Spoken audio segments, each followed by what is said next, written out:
à tous et bienvenue dans cette nouvelle vidéo. Aujourd'hui, nous allons voir comment envoyer un mail à un professionnel. Il existe plusieurs principaux fournisseurs de mails comme Gmail, GMX, Yahoo, Outlook, ProtonMail, Mailo ou La Poste. Gmail est le plus grand fournisseur d'adresses mail avec plus de 1,5 milliard d'utilisateurs, mais il est réputé pour partager les données des utilisateurs, des données confidentielles. A l'inverse, ProtonMail ou Mailo se veulent plus éthiques et protègent les données des utilisateurs. Mailo a l'avantage, lui, d'être purement français avec des serveurs stockés en France. Voici un tableau de comparaison entre les différents fournisseurs. Je vous invite à mettre en pause pour les comparer. Pour cette vidéo, je vais utiliser un compte Mailo. Vous trouverez la même chose chez tous les autres fournisseurs.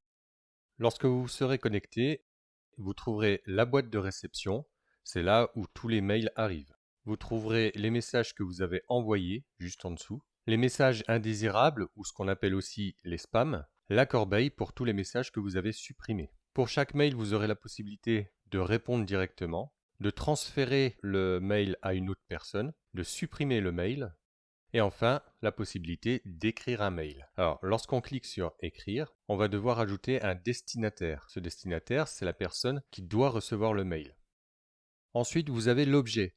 C'est la première chose que votre destinataire va voir sur votre mail. Il faut un titre court qui résume votre demande.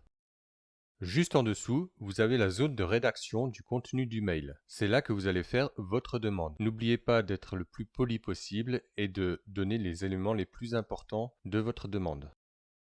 Tout en haut, vous aurez la possibilité de joindre un fichier ou d'attacher un fichier à votre mail. Cliquez sur le bouton, sélectionnez votre fichier dans la fenêtre suivante, choisissez votre CV par exemple au format PDF, cliquez sur Continuer et enfin validez votre fichier. Normalement, votre CV devrait apparaître en pièce jointe dans la ligne suivante. Tout à droite, on a un bouton CC et CCI. On va voir à quoi ils correspondent. A correspond au destinataire du mail. On attend d'eux une réponse. Ils pourront voir à qui a été envoyé le mail.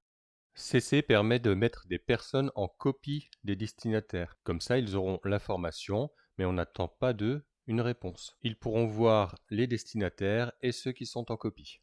Enfin, CCI correspond à une personne cachée. Les destinataires et les personnes en copie ne peuvent pas les voir. Revenons à notre mail. En copie, vous pourriez mettre votre enseignant et en copie cachée, vous pourriez mettre un ami ou vos parents afin qu'ils puissent prendre connaissance du mail que vous avez envoyé, sans que le destinataire sache que vous l'avez envoyé à votre ami ou vos parents. Pour terminer, voici 3 exemples de mails pour faire une demande de stage que j'ai trouvé sur alloextra.com. N'hésitez pas à mettre sur pause et à les recopier pour faire vos demandes. Merci à tous, j'espère que la vidéo vous a plu. N'hésitez pas à la liker, la commenter, la partager et à vous abonner. C'est ce qui fait vivre notre chaîne. Merci.